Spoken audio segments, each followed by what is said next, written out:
Hi, welcome to Paul's Yard Walk and Talk for October, or it's almost October when I'm filming this. The weather has changed now. We've got wind. I don't know if you can hear the wind at all, but it's pretty windy today. We've had quite a bit of rain. So I thought what we might do this month is talk about some lawn strategy. I may talk a little bit about the way I've tried to design the front yard. We'll start with that. We'll probably go in the back and talk maybe a little bit about composting, and also I might close with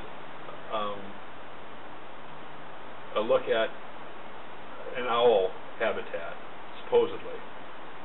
What I tried to do for an owl habitat anyway. But in the meantime, we'll start here. Of course, you know, like with the previous episodes, if I'm walking around and if we see something interesting, we'll stop and look at it. So we'll start here with the front. So here we are in the front. What I need to do is I need to bring the weed whacker out here and cut some of this grass down that's covering up my walls, my terrace walls here. But I have an electric weed whacker, and it's kind of damp out, and I really don't want to run electric cable across the yard while it's this damp. But you can kind of see my idea here is informal.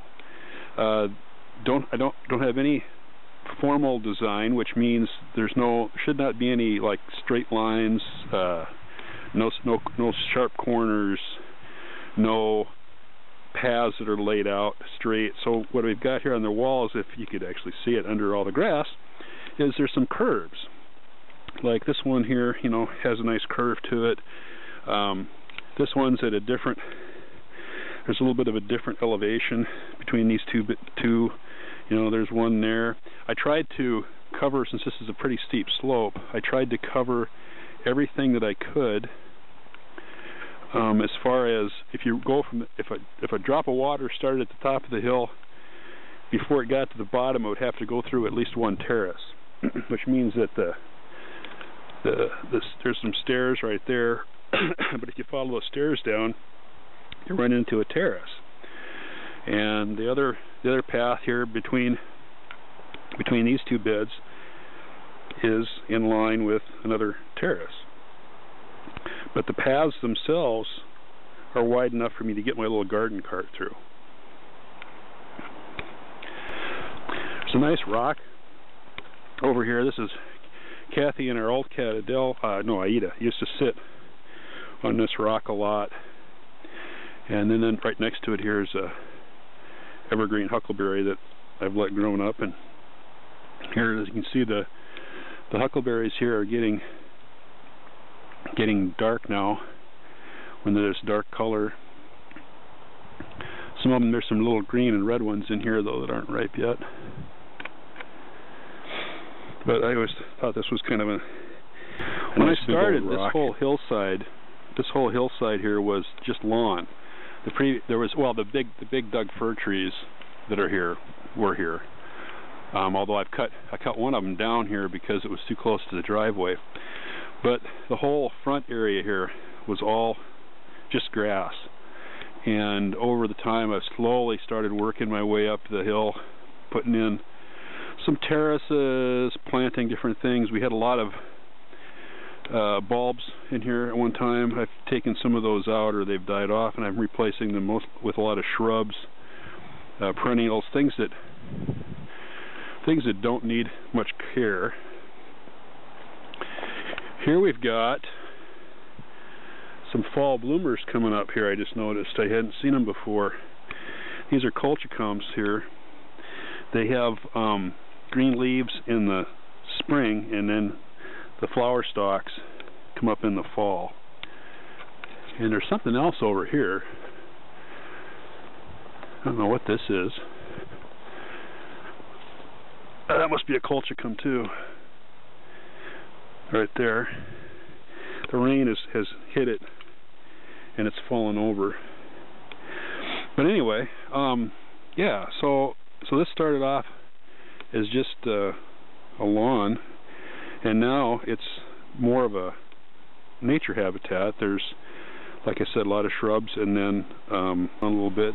I only mow it usually a couple times a year. So not only because not just because I'm lazy, but although that's part of it, but just to get, you know, to get a little bit of more of a natural look to it. I said we'd talk a bit about compost, so not everyone would find that an exciting topic, but I thought we'd talk a little bit about it. One of the first things I did here was to build, this is a bunch of years old now, it's probably 10 years old, but was to build this compost bin, and I built it into three sections, and that's because there's one here which you can see has got stuff in it. This one is for the fresh material.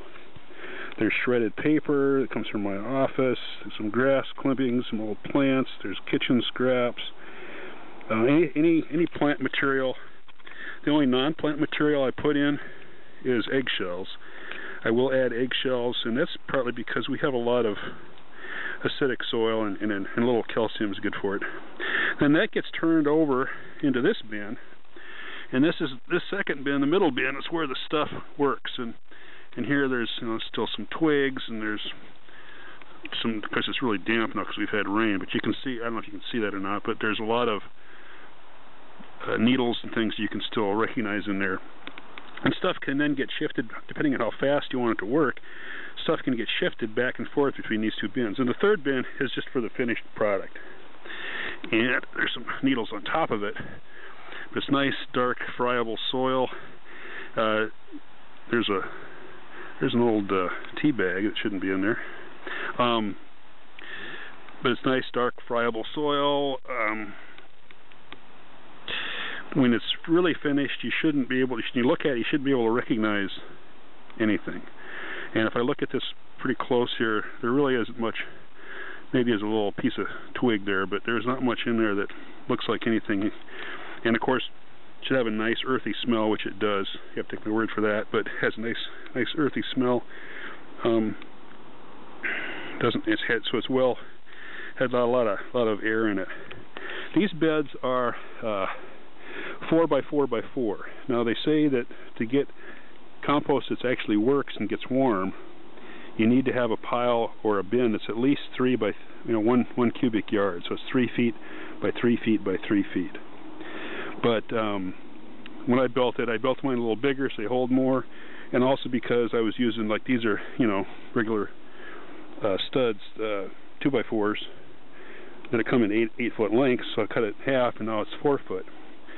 So I framed it with 2 by 4s, and then I stapled hardware cloth on the sides, and that allows good air circulation around the outside. It keeps the stuff inside.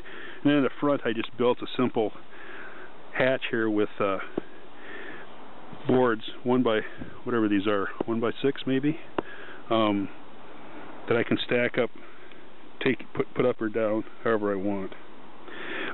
If I wanted to make this go fast, I would turn it more often and aerate it very well, and also add a lot of nitrogen. But since I'm not really in a big hurry, I'm quite willing just to let it sit and stay cooler. And since if it stays at a cooler temperature, then also I get worms, the little angleworms, whatever they're called, red wigglers or whatever, can go in here and can live in here and can help eat and digest the material. Out in the backwoods here, here's a couple of trilliums. They're a native wild plant. They grow from rhizomes. They don't transplant well. They're semi-endangered. I'm leaving them alone. They get nice little flower in the early spring.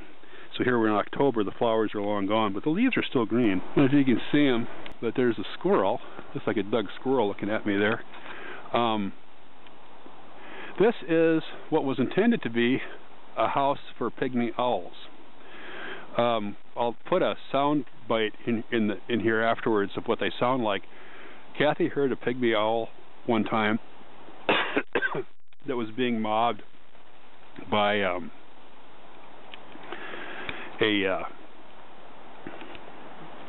flock of chickadees, and so I thought I'd build a house. I went online, of course, and found what the dimensions had to be, for a house for pygmy owls, and then built some other houses for different kinds of birds at the same time. But so far, I think the only thing I've ever had in here is that little guy right there. Hi. Spooked him out of there. I think all I ever had in there was Doug squirrels.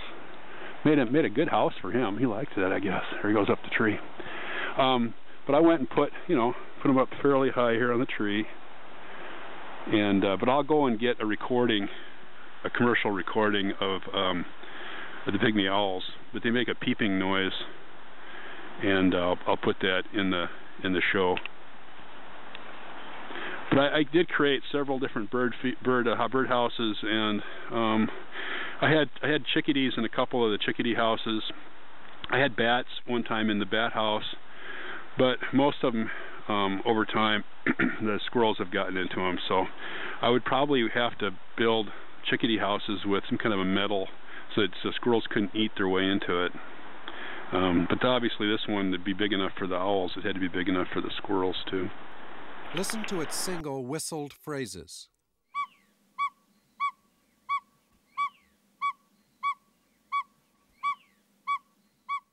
At times the notes are delivered in pairs.